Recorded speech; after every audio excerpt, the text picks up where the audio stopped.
Hey, what's going on? This is Jay McCall with the One Life to Explore travel channel.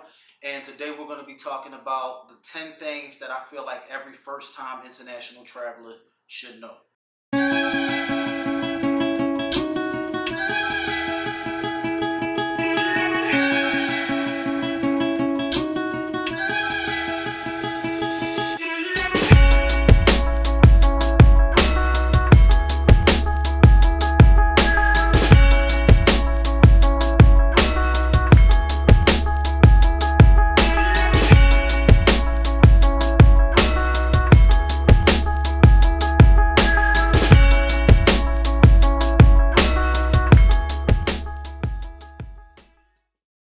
All right, so last week I got asked about some of the things that I take into consideration before I travel out of country. For some people, it may be a little bit different, but this is the stuff that I take into consideration, or the things that I do before I actually leave out of country. My number one thing that you need to know before you travel out of country is that you need one of these, okay? A valid U.S. passport, all right? I say valid passport is because there's been a couple times that I've gone to the airport and a couple that I was in line with realized that their passports had expired. All right. There's also countries that require for you to have at least 6 months of life on your passport in order to enter their country. All right. So please take that into consideration. Number two.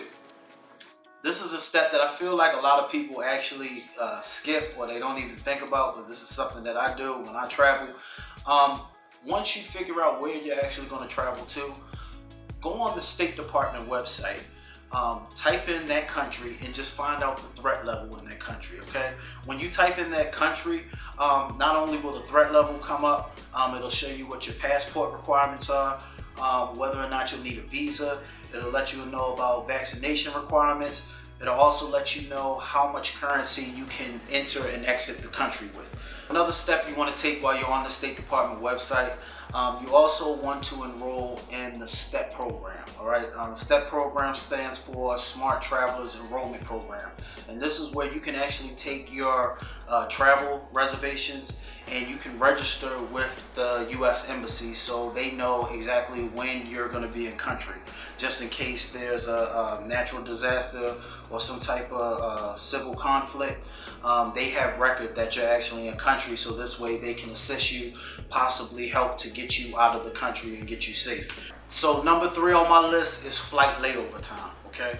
Now, usually when you're flying internationally, more than likely you're going to have a layover somewhere before you get to your final destination. So what you want to do is you want to make sure that you get a ticket that's going to give you enough layover time to get from one plane to another. My suggestion is 2.5 to 3 hours. And the reason I say 2.5 to 3 hours is because you want to give yourself a cushion for possible flight delays. You may have to get your bags from baggage claim and then check them back in and go through security again. So you also want to give yourself time to do that.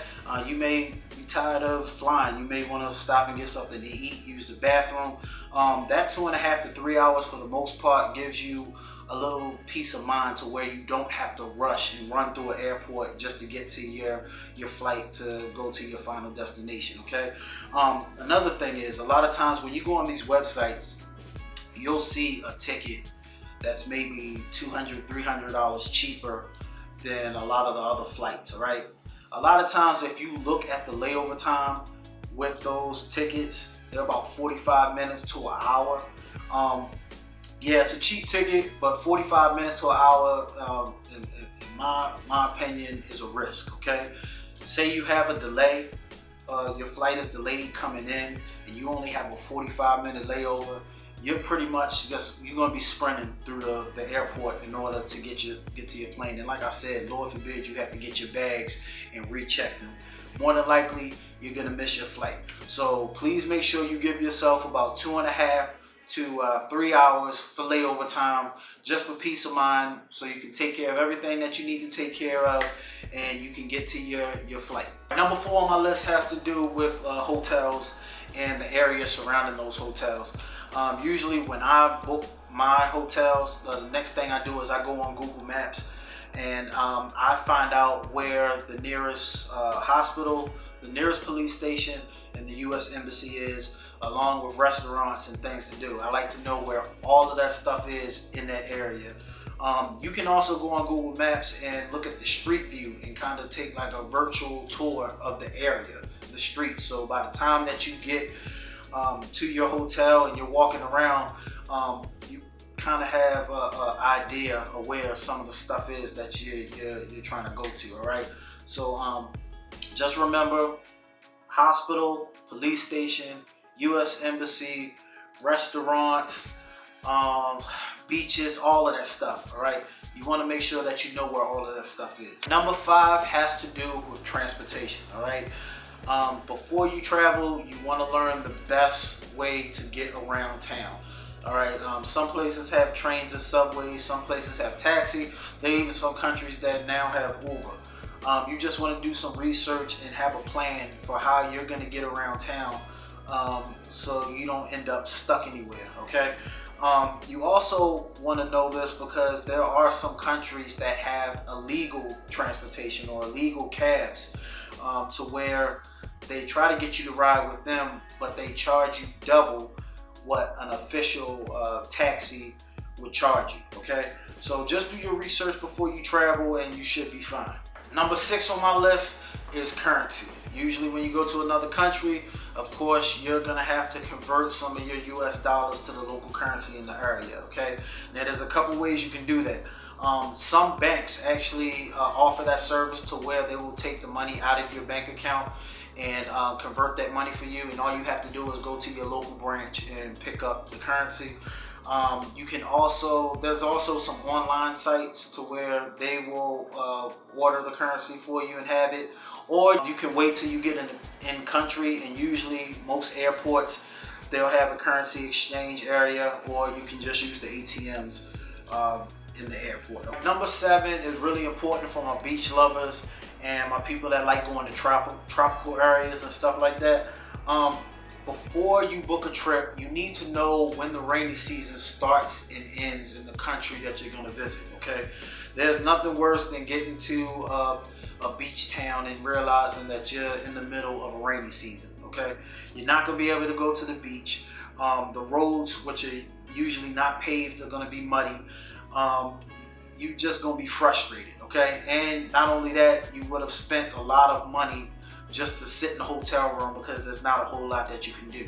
So before you even book a trip, make sure you go on, you can even go on Google, type it in, when is the rainy season in this area, and usually it'll pop up, so you can plan your trip accordingly so you can just avoid a whole lot of headache.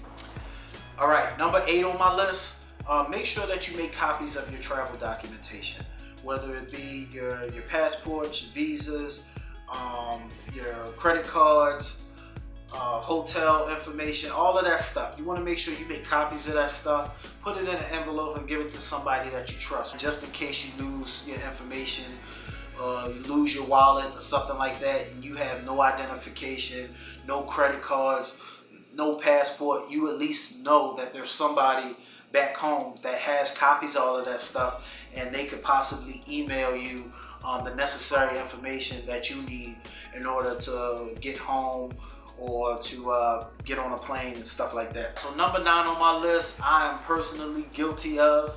I did this when we went on a cruise. I forgot to notify my bank that I was going out of country. So when I went to go use my card, it was getting declined every time. So you want to make sure that you notify your bank that you're leaving out of country. You can actually put in the countries. Most banks, they'll let you on the app, they'll let you put in the countries that you're going to and put in the dates that you're going to be there, so they know that if they see charges coming from that country, they'll go ahead and let them go through. All right, so number 10 on my list, I'm going to make this the final one. I mean, I probably could talk about a couple more things, but I'm going to leave it at number 10. The 10th thing that you should know before you leave out of country is the customs, the local customs of the area that you're going to. The reason I say that is because everything that we accept in the United States may not be acceptable in the country that you're going to. Some countries don't allow you to wear certain things or show a certain amount of skin.